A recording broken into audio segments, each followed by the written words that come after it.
Made it look so easy, I had to try it myself. Go ahead, jump. With the brains behind me, first jump, no problem.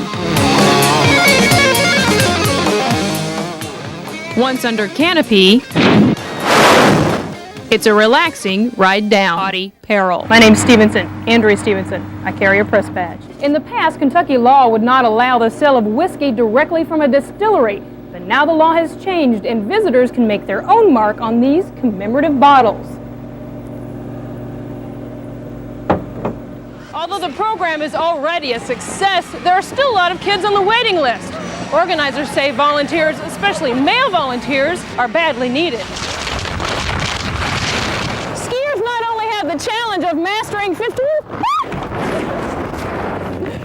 different slopes, they also have to master the elements. Stevenson is live at the track with more. Andrea? Well, Jackie, most of the racing fans have already left the track out here at Churchill Downs. And track officials say they're relatively pleased with the amount of folks that are coming out here to the fall meet. But they are concerned that attendance is slipping, and they are also concerned about a recent report on profits and wagering. Well, there's an old saying in racing that... Now, track managers tell me that it is too early to tell what a proposed riverboat in Harrison County will further do to profits, but they do know that casino boats near their simulcast sites have taken a big chunk of their business. Back to you. A battle that is long from being over. Right. Thank you, Andrea. Well, it is a beautiful, clear night. Information. Andrea? Well, Jackie, under a special initiative from the state, police are in the middle of one of the biggest crackdown on drugs in Kentucky's history. For months, undercover officers have worked the streets, and today, law enforcement officers all over the state went out to pick up their list of suspects. In the early hours of the morning, hundreds of local and state officers take to the streets. Kentucky State Police say they will continue their special drug task force throughout the year, and Governor Patton says he also wants to see the state start targeting the users. Users he describes as mid to upper income earners that create a market for the drug offenders that you saw arrested there on tape. And police say cocaine, crack cocaine, and marijuana use are on the rise in such affluent neighborhoods. Back to you. We'll see if they would catch those other 200 or so they're still looking for. 23's Andrea Stevenson is live at the State Police headquarters in Frankfort with the latest on that story. Andrea, what do you know? Well, Derek, we just came out of a press conference here, and officers inside tell us that as we speak, the statewide drug roundup continues. So far, 263 people have been arrested on a total of 576 charges. Not only are we helping to win the battle against drugs, but we're also sending a message. Governor Paul Patton says this roundup sends a message of no tolerance in Kentucky. And now most of the suspects have been arrested in rural counties, including Breathitt County Sheriff Ray Clemens. State police and FBI agents aren't saying much about this case at this time. They'll have a press conference at 2 p.m. with more information. Back to you. I'm sure a lot of folks want to hear about that. Andrea Stevenson in Frankfort at midday. Thanks so much, Andrea. Julius? She is described as a 27-year-old white female, 5'4" tall, with a medium build. The three were last seen getting out of a cab here at Shepherd Square at the corner of Liberty and Jackson. Police say this is as far as their leads have taken them. Police say Eric Clark is also wanted in California on burglary and in Louisville for writing fraudulent checks. The couple's family says they haven't heard from them in 2 days, and Allen, Louisville police are urging anybody with any possible leads contact them. Hopefully, Andrea, police will come up with something real soon. Yes. All right, thank you for that report. Same apartment.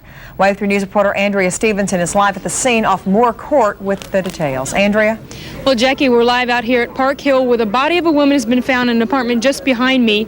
Right now, details are still sketchy, but investigators are on the scene. All right, well, the word is they have the little girl in custody right now, and they're going to question her and get some more information. We'll stay with this story and bring you more at 6 o'clock. Jackie? Andrea, did he say anything about a suspect at this point? Of course, the little girl obviously saw who this person was. Well, right now they say the little girl is in shock and they don't have a suspect in mind right now, but they're working on it. All right. Thank you, Andrea, for that live report. New legislation and special training is helping police fight back. 6 on domestic with violence. Complaint stated she was fighting with her husband. Was threatened with a knife. 431, Ned Burr. Back at the scene, officers warned the victim that ignoring the problem could be deadly. I'm damned if I do and damned if I don't. Well, you're not damned if you do. Police officers say they understand the victim's frustration, but they warn that the violence in most of the cases they see only escalates if nothing is done about it. Crisis counselors are urging victims to call the domestic violence hotline. Shelter workers say the bill is popular with pet owners who would be affected by the tax. The trick now is stroking the right politicians. Ready when you are. 3, 2, 1. Chance! Shelter workers say the bill is popular with pet owners who would be affected by the tax. The dog is supposed to stay over here with me. Wave 3 News reporter Andrea Stevenson joins us live now from Scottsburg, Indiana, with the latest on the situation there. Andrea? Well, Angela, we're live here at the Department of Transportation, and as you can see behind me, dispatchers have their trucks out in full force trying to prevent more accidents from happening. There's already been one fatal accident in Greensburg and at least 100 non-injury accidents. The problem is this slush. Motorists are getting a little bit too confident. It is mostly accumulating in the fast lane. They try to pass and they wind up hydroplaning themselves off the road. Emergency workers are asking motorists and everybody else to have more patience dealing with this late-breaking winter storm. Celebration continues there. Yeah, Craig, I tell you what, they have 22 TVs here at Buckhead Grill and Bar, and if you want to make sure you can see the game, well, this is the place to be. In case you haven't heard, Kentucky stomped Wake Forest today, and many of the fans here say they knew they could always pull out the big win, but it looked like to me that a few of them were on the edge of their seats. Downs. Maintenance crews have been busy all year keeping the grounds in shape, but now the race is on to finish up. Wave 3 News reporter Andrea Stevenson joins us now live from the track with more. Andrea? Well, Jackie, maintenance crews out here tell me it takes a lot of work to keep up these famous grounds. We followed around some workers today to get a glimpse of how hard it really is to keep up this international tradition. Churchill Downs is getting ready. Well, you can be sure they are checking everything from the bleachers to the plumbing. And just to give you an idea how clean they try to keep this place out here, they're painting the roof above the box seats beige, so dirt accumulated from the track will match the paint. Jackie. Andrea, I imagine right about now they'd like to have another week or two before that opening day, huh? Sure, we would all like to have another week to save up our money, too. Yeah, to catch our breath, too. Yes. Thank you, Andrea. Well, opening day for the